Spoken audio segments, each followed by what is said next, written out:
Welcome back, everyone. This will be my Doctor Strange 2 trailer breakdown. There's a whole bunch of Easter eggs. It's the second Spider-Man No Way Home post-credit scene after the actual credits. There's so many things that we have to talk about here, so many Easter eggs, so if you're brand new to the channel, be sure to subscribe to get all the videos. I'm doing a giveaway for IMAX tickets for Spider-Man No Way Home. All you have to do to enter is be a subscriber and just leave your favorite moment from this Doctor Strange 2 trailer in the comments.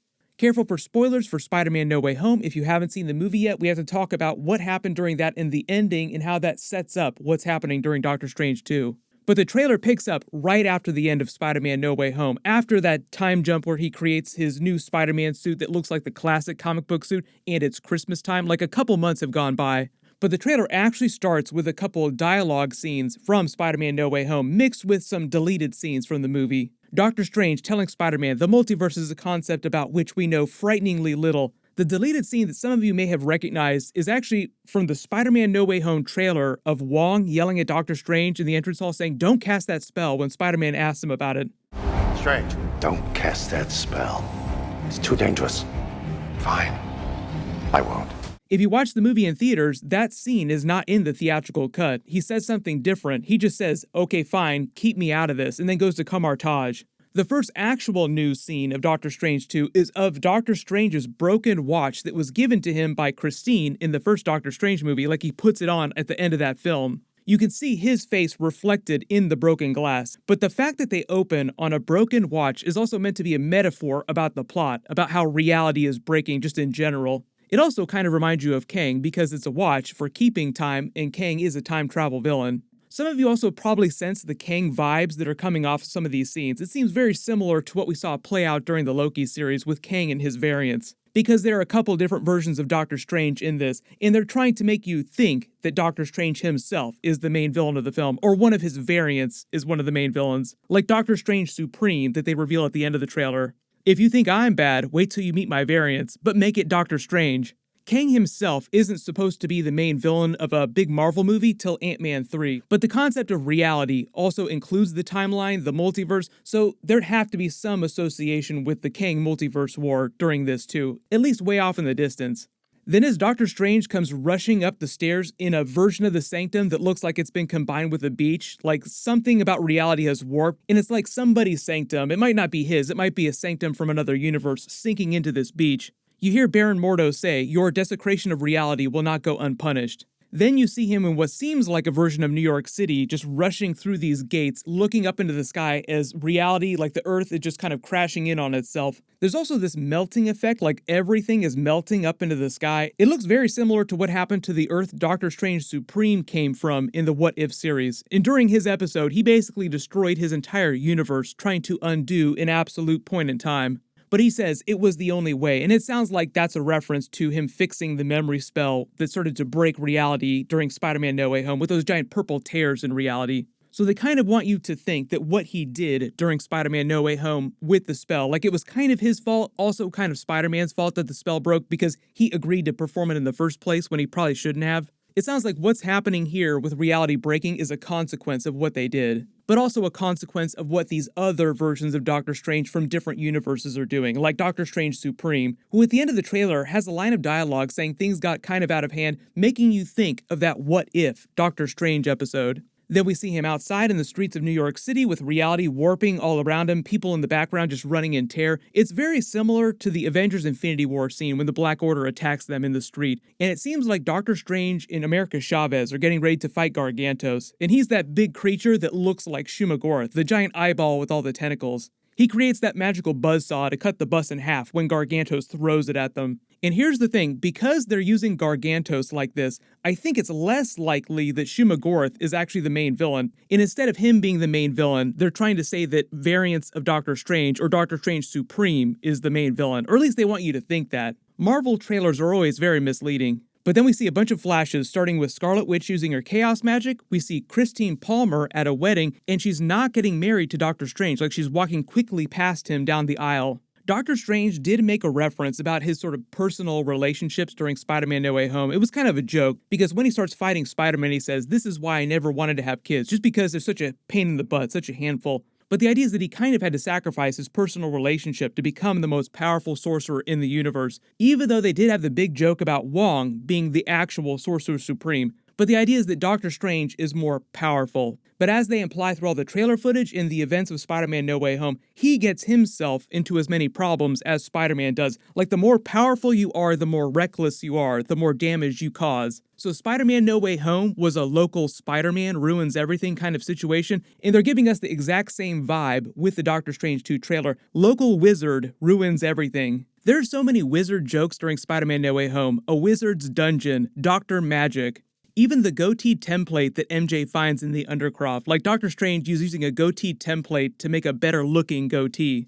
We see our first actual scene of America Chavez in her comic book costume, also known as Miss America, but I think they'll probably just call her by her first name in the movie. Like everyone calls Wanda, Wanda, they don't call her Scarlet Witch. America Chavez was born outside of the main MCU reality in a pocket dimension. Her big ability is punching holes through other dimensions, other realities. She can even open portals to higher planes of existence without spellcasting. So a lot of times you'll see her showing up in multiverse and very cosmic stories in the comics. They also might wind up using her in a big Young Avengers team-up in the MCU, either like a Disney Plus series or a Young Avengers movie, however they want to accomplish that, because it seems like they're setting that up. Wong looking like he gets all strung up by someone that's captured him. I bet he's regretting being Sorcerer Supreme right now. Maybe it's Baron Mordo, because you do see Baron Mordo fighting the main MCU Doctor Strange later. Then there's this really cool scene of Defender Strange that you guys probably spotted, spinning through these multiple dimensions. It's like the scene of the first Doctor Strange movie when he went through all the different universes and dimensions.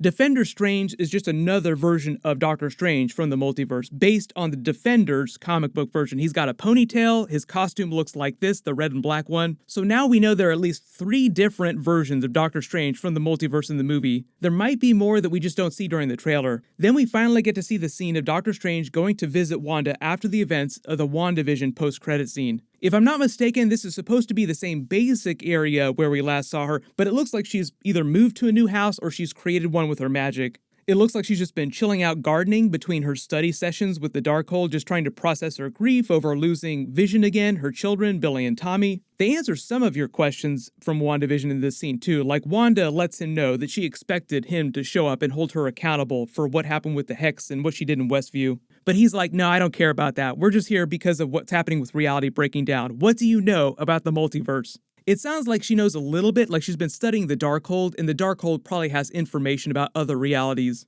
Then there's a separate scene of Doctor Strange and America Chavez opening a door to what seems like this nexus point surrounding some huge power source, like this might be one of the MacGuffins of the movie, some magical artifact that seems super important to the plot. The visual language here too, with the way everything is kind of broken apart, kind of reminds you of the end of the first Doctor Strange movie, when things started to get really crazy inside the mirror dimension. It looks kind of like the ruins of an ancient temple that have just broken apart because reality is broken. Then we have that scene of Baron Mordo apologizing to Doctor Strange, telling him he's sorry, but he is the greatest threat to reality, as they make the big, Strange, Supreme reveal. And the way they're playing this scene here of him meeting the Doctor Strange Supreme version seems very much like a He Who Remains Kang kind of scene from Loki, where he explained all of his dangerous variants, like, you think I'm bad, wait till you meet my variants. And Baron Mordo is speaking more in metaphors, like you and your variants, Doctor Strange, are the greatest threat to the multiverse. There's a dark cloud that comes over Kamar Taj with everyone looking at it ominously, Scarlet Witch inside a circle levitating as it seems like she's trying to cast a spell using her chaos magic. She's wearing her new costume from WandaVision, and even though we don't see the Darkhold here, they probably have it somewhere during the movie. And then we see Doctor Strange manipulating a bunch of objects, weaving a spell, but the objects are laced with chaos magic. So either he's trying to use chaos magic himself, or he has Scarlet Witch helping him do this. Then there's a fight scene of him with America Chavez trying to defend her, creating these magical snake-like dragons to attack someone. And obviously the really big scene here is of him going to talk to Doctor Strange Supreme. Like he's kind of afraid, he's not really sure what's going on here, like Loki reacting to He Who Remains Kang.